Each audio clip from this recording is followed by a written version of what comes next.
Cože to je? Je to obraz, který nakreslila maminka jednoho hrozně šikovného kluka. To jsou color tricks, šperečky. Uvidíš. Je to fakt hustý.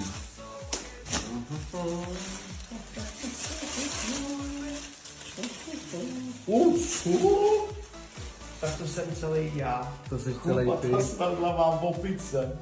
Dvojitej facecam, to je dobrý. To je dobrý, David, jo? Je to super. Cože? Koukej, David, hezky, ne? Že jo? Takhle hezky, že jo? Ne, je to dobrý, děkuji moc. A to je pro mě? Jo? Co?